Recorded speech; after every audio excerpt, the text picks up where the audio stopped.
नमस्कार, मैं मंटू कुमार। बिहार की सत्ता डोलने वाली है और दिल्ली की धड़कनें तेज हो गई थी कि अब सब कुछ ठीक हो जाएगा। 2024 की सेंधमारी बिहार में कर लेंगे।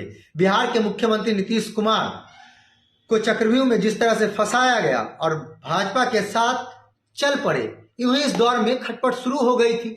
और यूं ही इस दौर में बीजेपी ने एक के बाद एक अपने नेताओं को बैठक में बुलाना शुरू कर दिया, बैठकें शुरू कर दी। तो क्या लगता है कि सिर्फ नीतीश कुमार के चक्रव्यूह चल रहे हैं?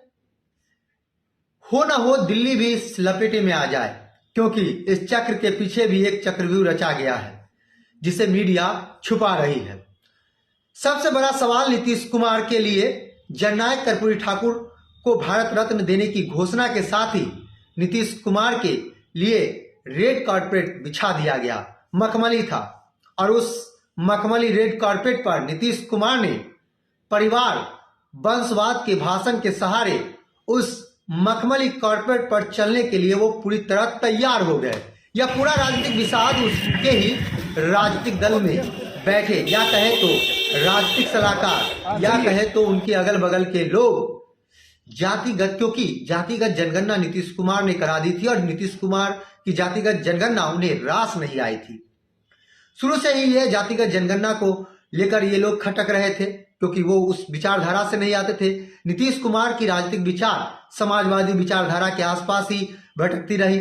बिहार के दो ही नेता ने कर्पूरी ठाकुर के सपनों को साकार किया है, एक नीतीश कुमार और दूसरा लालू यादव। भले इस दौर में मीडिया ने उनकी नेगेटिव खबरों को लेकर जनता के सामने परोसने की कोशिश कर रही है, लेकिन बिहार की जनता हर चौक चौराहे पर या चाय दुकानों पर बिहार की राजनीतिक पकड़ को भली भांति समझता है। बहरहाल इंडिया गठबंधन को नीतीश कुमार के टूटने से नुकसान तो होगा। भले ही ममता बनर्जी ने नीतीश कुमार के जाने से कोई असर नहीं होगा, इसकी वो आगाह कर दिया है कि नीतीश कुमार अगर पाला बदलते हैं तो कोई फर्क पड़ने वाला नहीं है। उसने तो यह बताते हुए यह साफ जाहिर कर दिया कि किसी न किसी रूप में वो इंडिया ब्लॉक में ही है और इंडिया ब्लॉक में ममता बनी हुई रहेगी। सबको पता है कि यह 2024 की तैयारी है और किस तरह बिहार में इंडिया ब्लॉक को कमजोर किया जाए, इंडिया अलायंस को कमजोर किया जाए, तोड़ा जाए। बीजेपी का बड़ा कुनबा, या कहे तो केंद्रीय नेतृत्व भी इस पर काम कर रही थी, क्योंकि जिस तरह से मौजूदा दौर में राजनीतिक बयानबाजी को लेकर जो बातें सामने निकल कर आती है, उस राजनीतिक बयान का कुछ ही दिनों बाद मायने बदल जाता है।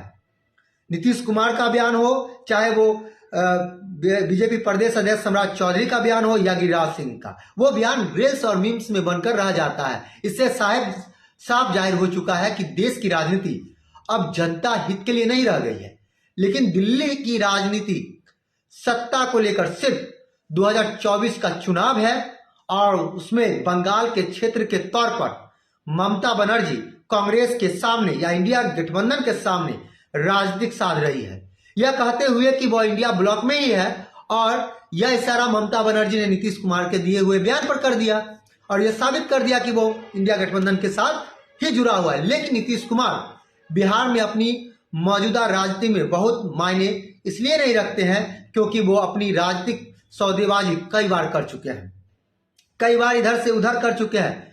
इसलिए दिल्ली की धड़कनें तेज इसी वजह से है। उन्होंने तो तोड़ा तो था, लेकिन इस प्रक्रिया में कि राजनीतिक मायने में माहिर रहने वाले लालू यादव मौजूद है, जो नई लकीर खींचने वाले हैं।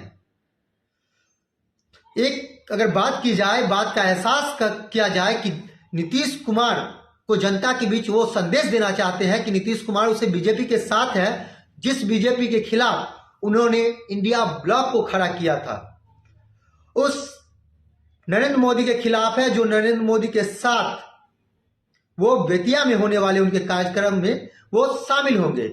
उनके प्रधानमंत्री मोदी की जो स्वागत करते हुए जो एक माला होगा, उस माला में वो फिरोए जाएंगे। नरेंद्र मोदी, नीतीश कुमार दोनों एक साथ नजर आएंगे। जैसे ही वो इस्तीफा देंगे, 3 बड़ी घटनाक्रम तेजी के साथ घटित होगा। दूसरी तरफ दिल्ली का अपने हाथ में सब कुछ लेने की प्रक्रिया, दिल्ली भी तैयार है। और तीसरी तरफ नीतीश कुमार का अपने जो सौदेबाजी के दायरे में जनता के बीच यह संदेश भेजा जाएगा कि राजनीतिक सौदेबाजी कर रहे हैं और जनता के बीच उनके क्रेडिबिलिटी को लेकर एक प्रचार प्रसार उनके माध्यम से ही भेजा जाएगा। बीजेपी के हाथों में सब कुछ है, मतलब नीतीश कुमार बिहार की मुख्य राजनीतिक धारा से 2024 के चुनाव से पहले ही खत्म करने की स्क्रिप्ट तैयार कर ली गई थी और उस स्क्रिप्ट में नीतीश कुमार कहीं ना कहीं फंसते जरूर नजर आए। जेडीयू के विधायकों ने नीतीश कुमार और उनके राजनीतिक सलाहकारों को भी चेतावनी दे दी थी।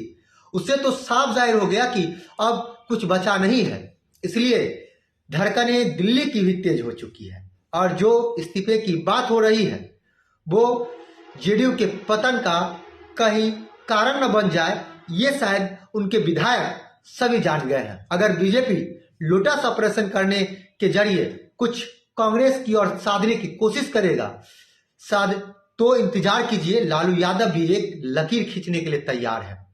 यहां खेला सत्ता का नहीं, यहां खेला बिहार के मुख्यमंत्री नीतीश कुमार का हो गया और 2024 आते आते नीतीश कुमार ही सिमट गए। बहुत बहुत धन्यवाद।